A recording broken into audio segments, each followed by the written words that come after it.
If you've noticed, that talk of overpopulation feels rather old-fashioned these days. While birth rates fall sharply across the world, you're quite right, and the consequences are far more serious than many realize. Only 10 or 20 years ago, the main worry was the exact opposite: too many people threatening to use up all our resources.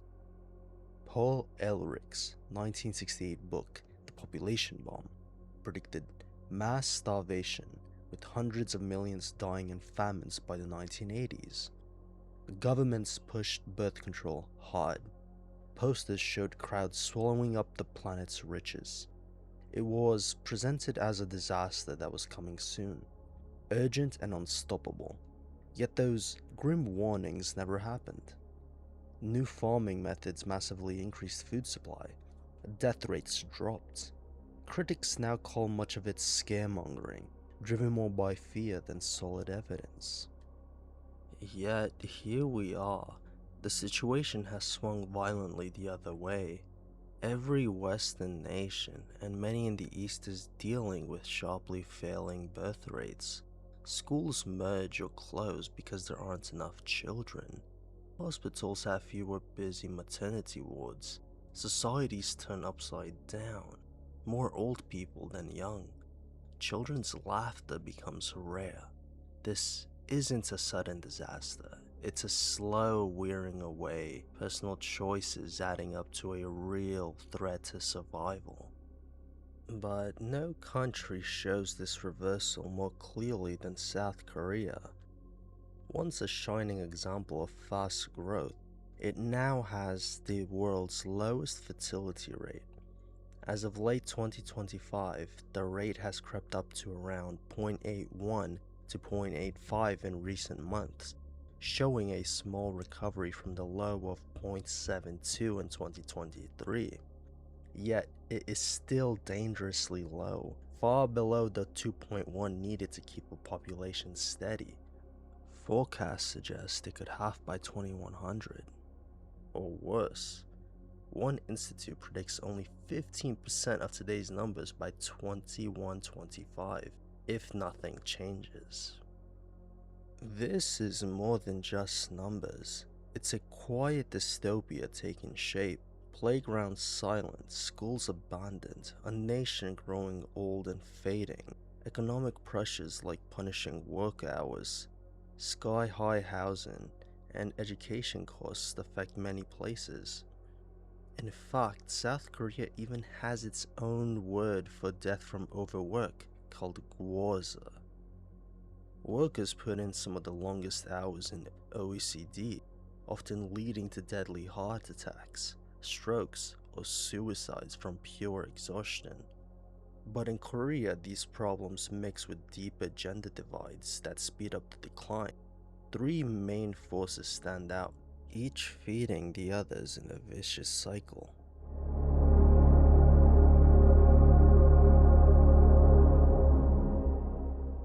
This all begins with a deep-rooted problem. The widespread violence against women in South Korea, intensified by technology like AI deepfakes and compounded by a justice system that many see as too lenient on perpetrators. The 2018 to 2020 Enthrium scandal shocked the country. Operators like Choju Bin forced dozens, many of them minors, into horrific abuse, sharing videos with tens of thousands through Telegram. The main criminals got long prison terms, but later sentences for many involved caused huge anger, revealing big gaps in the system. This has turned into an AI-driven deepfake crisis. By 2025, cases tripled from earlier years. Schools faced waves of fake explicit images aimed at girls and teachers. Laws have been strengthened. Making and sharing now carries up to 7 years. Owning or viewing is banned. And the National Center for Digital Sexual Crime Response opened in April 2025 to give 24-hour help and AI removals. Still, many victims speak of ruined lives, anxiety, loneliness, and broken trust. Why start relationships or have children in a world where abuse feels anonymous and unavoidable? This sense of failure creates deep distrust, pushing women away from traditional paths.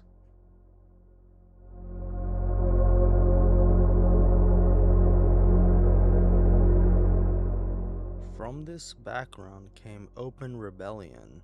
The 4B movement, starting online around 2017 to 2019, includes 4 no's. Beyond no dating men, bisexu, no sex with men, beyond no marriage, and bikulson, no childbirth, all as protest against male-dominated society. It's not blind hatred, but a deliberate rejection of the deeply unfair burdens women face in Korean society. South Korea still has the largest gender pay gap in the OECD, with women earning around 29 to 31% less than men on average.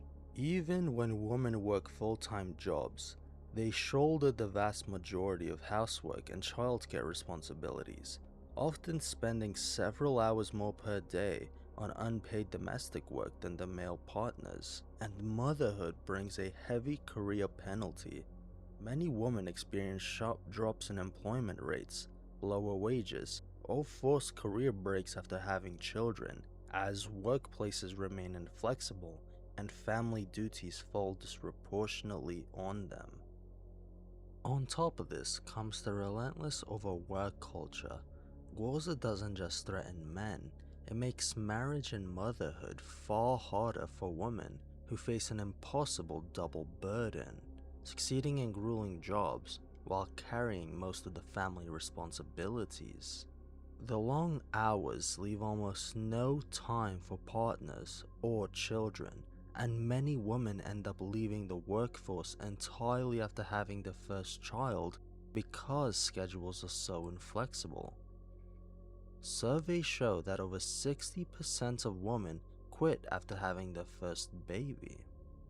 Recent studies argue that cutting the work week to 35 hours could help encourage more births, pointing out the current system actively discourages people from starting families.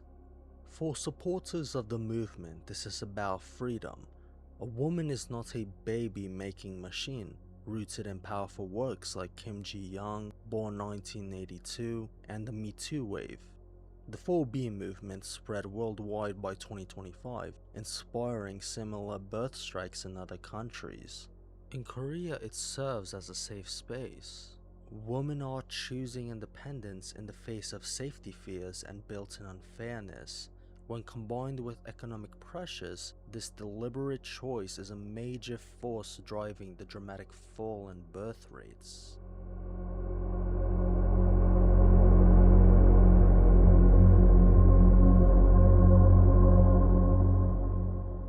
These tensions explode into politics. South Korea's young people are split like nowhere else. I'm sure you've seen the graphs. Women lean progressive, demanding equality. Men turn conservative, often anti-feminist, claiming reverse discrimination in jobs and policies. In recent elections, men in their 20s backed right-wing candidates by over 70%, while women strongly supported progressives, gaps of up to 20 to 30 points. Politicians take advantage. Some blame feminism for low births, playing down real inequalities. This gender war poisons dating and marriage. Mutual bitterness just widens the divide. Surveys show deep differences in views stopping couples from forming, adding more to the loneliness in an already stressful society.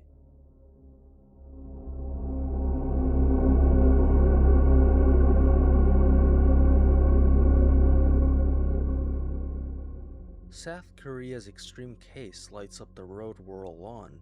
Western birth rates are falling too. The US sits around 1.6, Europe often below 1.5. But Korea's speed warns us things could get worse, fast. Money pressures plus gender splits lead to willing decline.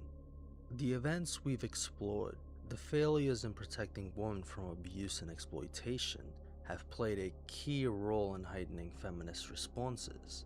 empowering women to challenge unfair systems more boldly. This in turn has deepened the divide between men and women, fueling widespread distrust and pushing birth rates to record lows. Recent small rises give faint hope.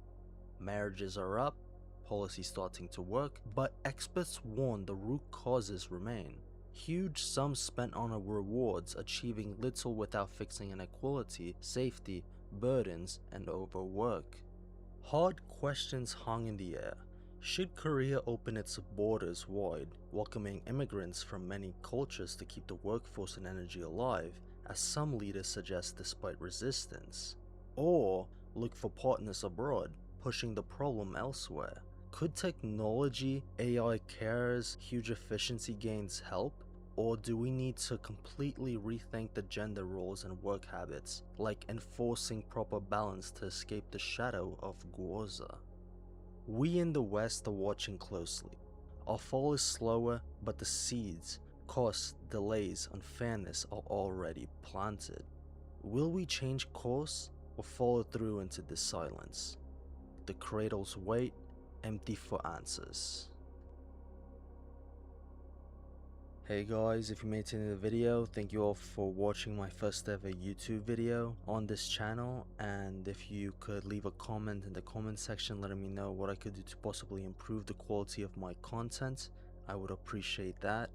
And if you have any ideas, let me know as well. Also, be sure to leave a like and subscribe so this channel could continue to grow. And yeah, I will see you in the next one.